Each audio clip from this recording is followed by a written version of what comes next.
And now, a tale well calculated to keep you in suspense.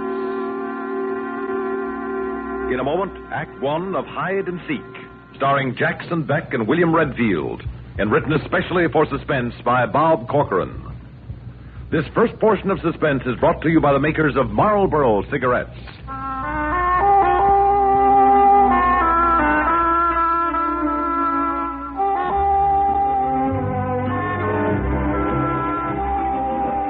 Why don't you settle back and have a full-flavored smoke? Have a Marlboro. You get a lot to like with a Marlboro, the filter cigarette with the unfiltered taste. Try Marlboro.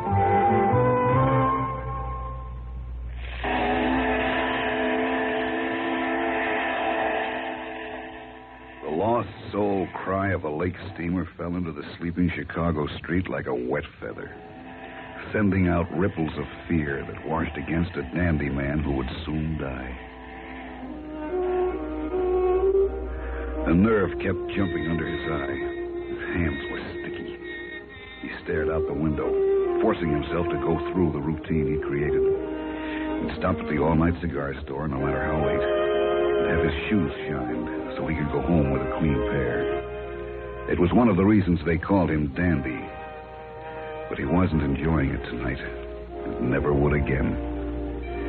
He came off the shoe-shine chair like a dancer, moved to the door of the store. Nothing either way. The $50 glittered in the light and disappeared as the boy snapped it out of the air. Thanks, kid. Thank you, Mrs. Angeles. The street stretched ahead. Parked cars, empty. Some old newspaper blowing. Big city tumbleweed. Dandy caught his reflection in a store window and had to stop in spite of his nervousness and desire to get away. A practiced hand rolled the brim of his hat, and the Windsor knot of his tie got pushed to perfection. Yeah. No wonder they called him Dandy. Neat as a pin. Even his fingernails. Dandy thought of that afternoon, and his mouth twisted in self-disgust as he cut across the street and hurried on, keeping near the curb and watching the shadows. A jerk play. Like a luck-happy punk instead of a professional gambler. Just a few more blocks to go and nothing had happened. He felt a little easier, but he had to get 1,000 fast. Bigelow didn't like guys who played and then didn't make good on the sour ones.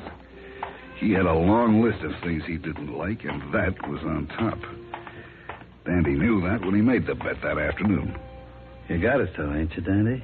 Yeah, sure, Ed. I just ain't got it on me. If you pick a cruller, I want that money. Sure, Ed. I want it fast. Hey, what am I, the thief of Baghdad? I always been good, ain't I? Yeah, you've always been good, Dandy. It's just we're friends. I don't want you should welch on me, that's all. I ain't no Welcher. I know a guy who wasn't no killer. So he knocked off a guy. I won't welch, Ed. It's good. Because if you did, I'd lose a friend. And all your friends would lose a friend. Permanent. Okay. Don't worry. It's a sure thing. The horse finished 5th. Nowhere. But he'd get the money. Sure. Take maybe a week. Guys forget your name fast when you're broke. But nothing to worry about. His hotel awning invited him just ahead. Maybe he'd get out of town for a few days. Not that there was anything to be afraid of, just hedge his bet. Play it safe. He breezed into the hotel lobby. Thank God it was empty. Then the ripples of fear came back when he saw the scared-faced kid at the desk. What's the matter, Herbie? Well, there's a guy waiting for you. He's in your room. He belted me and took the key. Told me not to tell the cops or you nothing. But you've always been nice to me. It's all right, Herbie. It's all right. What's he look like? Oh, he's a real big guy. Fat, but big. Thanks, kid. I'll make it up to you later. He fought to keep calm. No time to turn into a panic man. Stiff-armed the door and got into the street. His hand measured the few bills in his pocket. He wondered how far they'd take him. Bigelow was closing in. Then a piece of shadow split away from the wall. Hello, Dandy. Did the kid tell you about Bigelow's friend waiting for you inside? I don't know what you're talking about. But not about the one waiting outside, huh? The man was tall and thin, skinny even. He looked as if they'd made his face, forgotten the mouth, and then torn one. Dandy tried to move around him. Let's get my buddy, then we'll go see it. When I say move. Dandy fought his fear as he watched the elevator arrow swing down.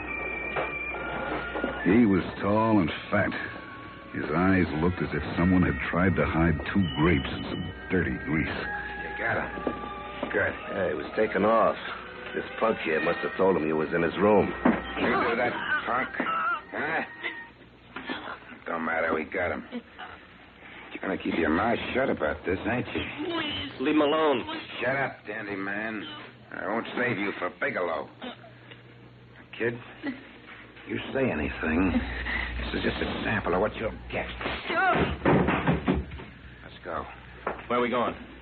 Ed Bigelow wants to talk to you. What's Ed want with me? Did you hear that, Earl?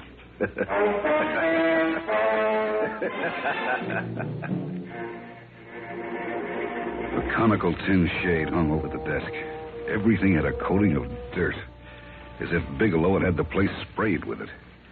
Dandy was very careful not to touch or rub up against anything. Nice to see you, Dandy. It's always nice to see you. Always so sharp. The dandy man. Suit must have cost you plenty. Me, I'm just a slob.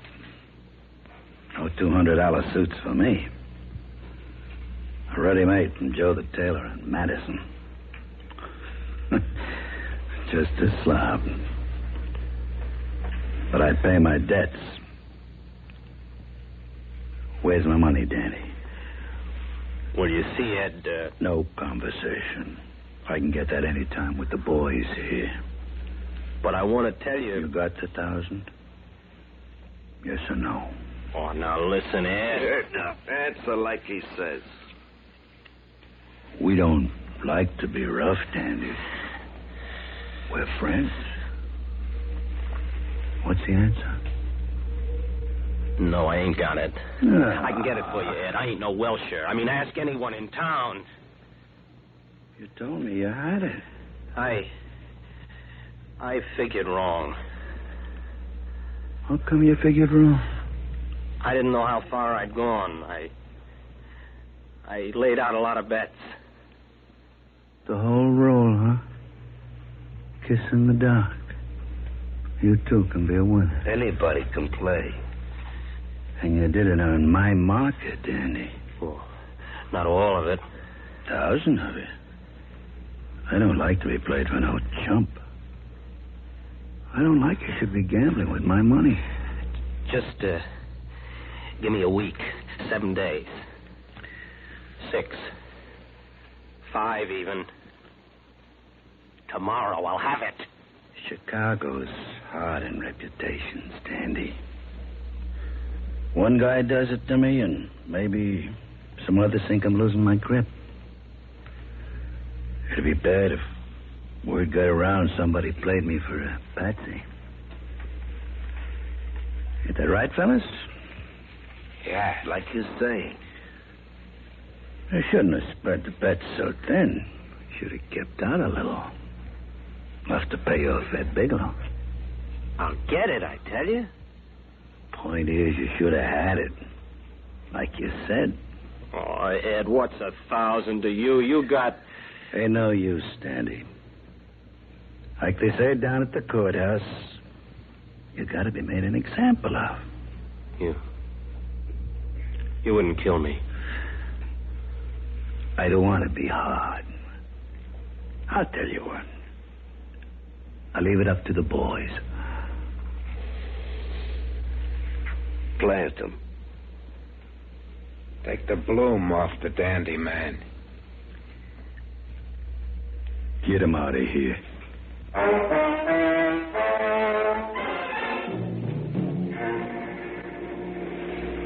I'll take that watch, Dandy. You won't be needing it. I'll match you for it. Sure, I ain't greedy. We're, going out to the Forest Preserve, huh? A nice drive into the country. Oh, it's peaceful out there. You'll get a nice rest. You're caught. A joker. Yeah, we go down Clark Street, see? To North Avenue, and then west to the country. We park a little, and we come back. Me and Lloyd, that is.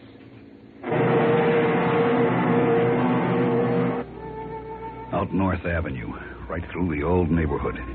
His mind raced ahead. Forgotten details of dirt and squalor struggled forward from the shadows where he'd pushed them. The streets, the alleys. Then it hit him. The police station on Blackhawk. If he could get out of the car, run to the station. He'd have to make the break when the car was moving, time it just right. There was only one street that cut into North Avenue that'd do him any good, Sedgwick. Then halfway down the block, into the alley, and through the vacant lot at the end. The car couldn't follow. Then a half block more to the police station, and he'd be safe. And then suddenly he saw the battered old black-on-yellow sign as the car entered the intersection. Sedgwick. Dandy hit the door, then the street, bent over, running, crawling into a tin newsstand. Then he was on his feet, running. The car wrenched around like a giant crab and then leaped down the street. They didn't shoot. Dandy's hand hooked a no parking sign, and he swung into the alley without slowing. And he knew something was wrong. He looked up and saw. There was a building at the end of the alley where the vacant lot had been. He whirled around. The warehouse stretched back to the street on one side. The other had store backs. Solid, no fences. The backbone of the elevated track cut over the end of the alley. A dirty bulb burned on the warehouse fire escape that crawled up the side of the building like a steel vine. Dead, just out of reach. He pivoted and ran back to the back of the alley. Softly. Hide and seek. Oh, he'd played it here before. It was a restaurant that blocked the alley. As he moved in among the garbage cans, his nose wrinkled. Two shadows moved along the warehouse wall, bottling him up. There were 4 garbage cans, then a space, then some more. The shadow was deepest right behind them. Dandy knelt down, then slid out flat. His soft, manicured hands quivered from what he felt under them. He tried to hold his breath. Let's get him. Ah, he might be any place in there. Well, you could stay here and I could look. He's too fast. I don't want to shoot at a distance. Bigelow's paying us to be sure. I want to put the gun right in the middle of that suit and burn it. Go for him now, there'd be too much noise. Well, maybe an elevator comes along and covers the noise. Still a chance. Danny ain't worth it. Yeah, that's right. Hey, there was a drugstore back where he jumped out. Call Frank. Tell him to bring another guy. And I'll be quiet and sure. We can go on out to the country like Bigelow wants it. Okay. Hey, wait a minute. You want to come out now? It'll be easier. If we gotta go to a lot of trouble, it's gonna make us mad. The skinny man took a drag on his cigarette. Dandy could see it wink and then glow bright red. The long finger flipped it in a gentle arc over the cans into the deep shadows. It hissed and went out as it hit the muck. We'll use them on you, Dandy. We'll cook you, a little at a time. You lousy. Stall. Pray for a break. Why don't you play him smart, Dandy? Take off. If he tries to go past me, the shots won't make no difference. I'll pick you up in the corner heading north. Okay. Hey, get some cigarettes. We want to have plenty. And Dandy remembered. He'd get out after all. The 100-to-1 shot suddenly turned into a boat race. He remembered when he was a kid. The cops would come along on their way to the station. Sure, that wouldn't be changed. It was routine. Cops never change routine. They get fat on it. When the cops came, he'd holler. They'd get the 2 who'd been pushing him around. Go ahead. Wait. Fat man. I'll be right over. I got the cigarettes and matches. Lots of matches. Still playing hard to get. He's gonna wish he hadn't. Dandy grinned. and then suddenly realized how much his back ached from holding his head out of the slop and tin cans. He thought of his suit and his shirt and his hand-painted silk tie. And what his friends would say if they could see Dandy DeAngelis laid out in this sewer. The smell flooded in on him, and he gritted his teeth. He didn't want to lie in that, too.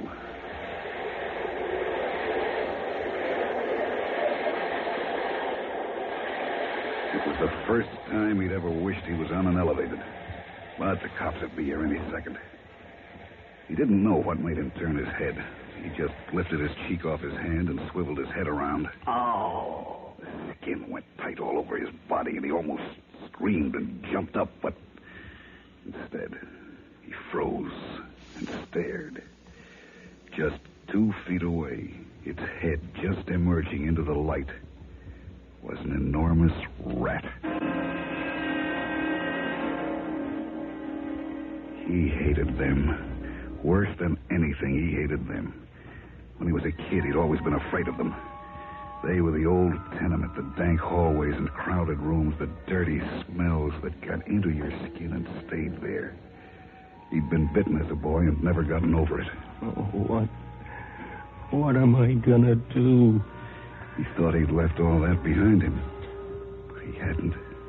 Dandy DeAngelis, the dandy man, lying in filth, staring at a rat. If he made a sound, they'd move in on him.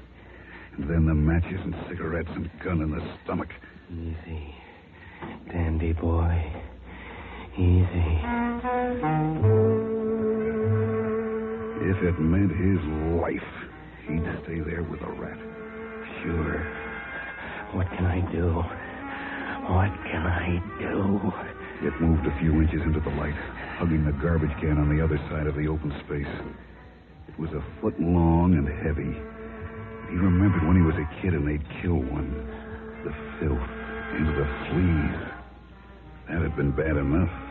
But then, rats were dirty shadows that hugged the wall and ran. This one was on the same level with him, hugging the same wall. He'd come down a long way. Anytime you're ready, Dandy. I guess he likes playing in that mess. There was a little breeze, and he saw the fur on its back move. He felt sick again.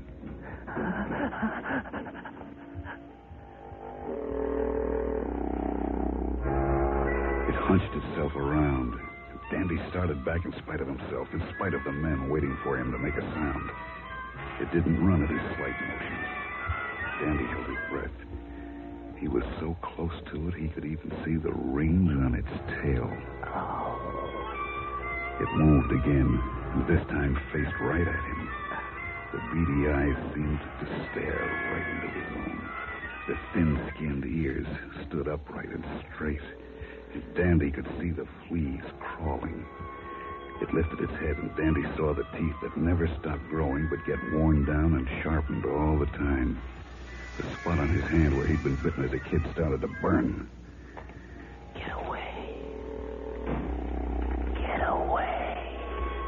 Dandy tried to move back. He was afraid to scare it for fear it would scuttle off over the cans and bottles and attract the two waiting to kill him. He reached out to the side and back.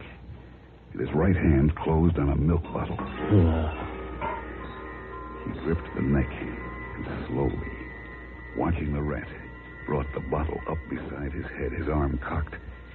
He stayed there, trying not to jump up and run away from it, trying to wait for... He hadn't been watching. Keeping those guys. They say they'd be right over. Take it easy. You're getting anxious to get your hands on the punk, huh? And get it over with. Dandy realized with relief that he'd have heard the cops if they'd gone by. They were always loud, but they'd better hurry. He swung his head slowly back to the rat. As he did, his skin crawled. If there was one rat, there were one more.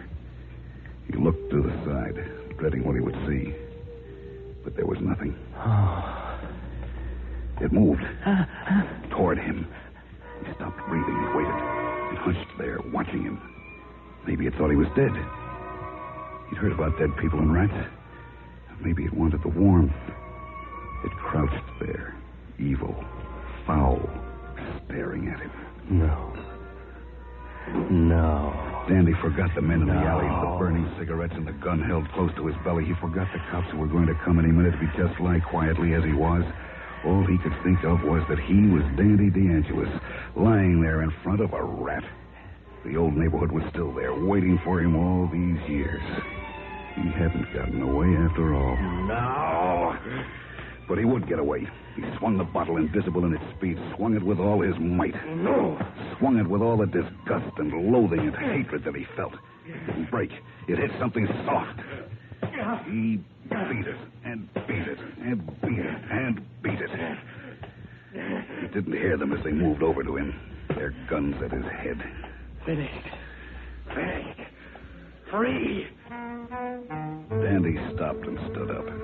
He looked down at it as it lay in the light between the cans.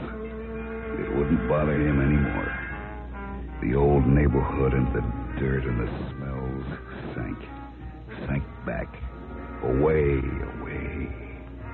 He dropped the bottle. He tried to wipe his hand. Look at that. Dandy killed a rat. Yeah. Now it's our turn.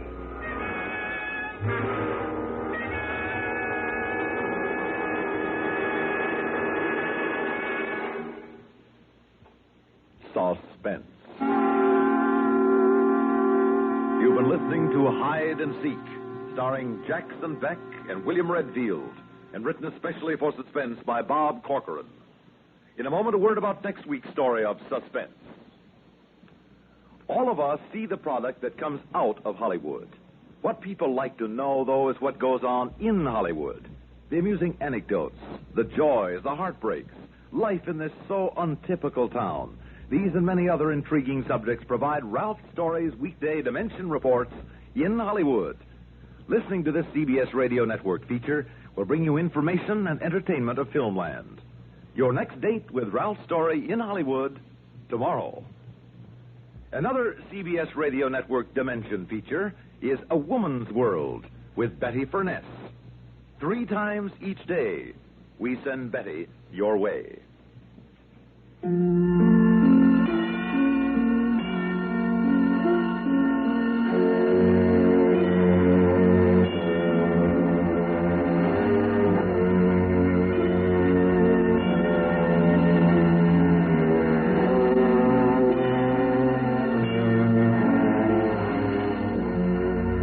Suspense is produced and directed by Bruno Zerato Jr.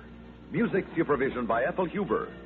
Sound patterns by Joseph Cabibbo and Don Creed. Featured in tonight's story, Santos Ortega as Bigelow, Larry Haynes as Lloyd, Joseph Julian as Earl, and Jack Grimes as Herbie. Listen again next week when we return with Dagger of the Mind, written by John Robert. Another tale well calculated to keep you in suspense.